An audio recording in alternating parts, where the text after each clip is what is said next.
ঘুম থেকে উঠেছো কি না, যারা যারা কাজে চলে গেছো, অনেকে চলে যাচ্ছ, অনেকে বাড়িতে আছো। আমি তোমাদেরকে আজকে দেখাবো আমি কীভাবে চাল কুমড়োর শস্য দিয়ে পুর করি। যে এইটুকু সাইজের চাল কুমড়ো বা বড়ো চাল কুমড়ো হোক ছোটো হোক কোনো ব্যাপার না, এরকম গোল গোল করে কেটে নিয়েছি। কেটে আবার মাঝখানটাকে দেখো এভাবে কেটে নিয়েছি।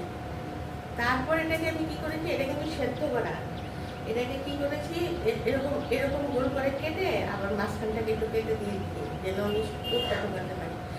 আর তারপর এটাকে গরম জলে সেদ্ধ করে নিয়েছি। মোটামুটিভাবে সেদ্ধ হয়ে গেছে, যেন চট করে ভেজে নেওয়া যায়। এখন শক্ত থাকবে এরকমভাবে আমি তোমাদেরকে দুটো পুর করে দেখাবো।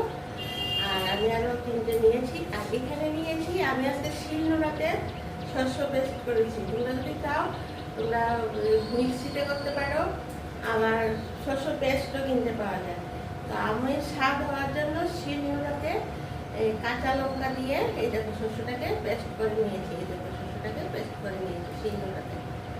কারণ অল্প শস্য মিক্সিতে দিলে এটা হবে না ঠিক করে, তার জন্য আমি শিলনোড়া। বেশি শস্য হলে আমি মিক্সিতে দিয়ে দিতাম।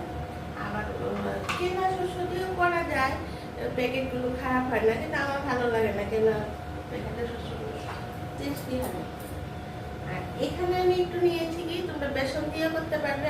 আমি বলছি ময়দা, এইটুকু ময়দা নিয়েছি, ছোটো চামচে 2 চামচ হলুদ দিয়েছি, পরিমাণ মতো নুন দিয়েছি, গুলে নিয়েছি।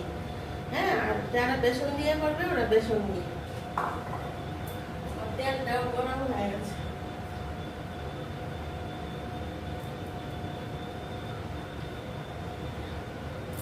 এই দেখো বন্ধুরা, আমি এটার মধ্যে এই জায়গাটার মধ্যে এই যে শস্য দিয়েছি আর কাঁচা লঙ্কা বাটা দিয়েছি, এখানে একটু ভরে দিয়েছি, দুটার মধ্যে ভরে দিয়েছি। ভরে দিয়ে এই দেখো, তারপর এই যে আমি এটা ময়দা দিয়ে করছি, তোমরা ইচ্ছা করলে বেসন দিয়েও করতে পারো। তারপর দেখো এখানে এটা এইভাবে চুবিয়ে তারপর এটা আমি ভেজে নেব। মানে বেগুনি যেভাবে ভাজে সেইভাবে, তোমরা বেগুনি যেভাবে ভাজো সেভাবে ভেতরে শস্যটা শুধু ডুবিয়ে দিই। এবার আমি গরম তেলে দিয়ে দিচ্ছি। এটা হতে আমি আরেকটা ওদেরকে দুটো করে দেখাবো। হ্যাঁ,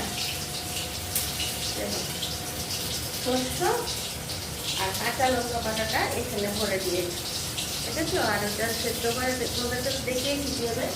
আর এখানে আটটা একটু ধুয়ে নিচ্ছি।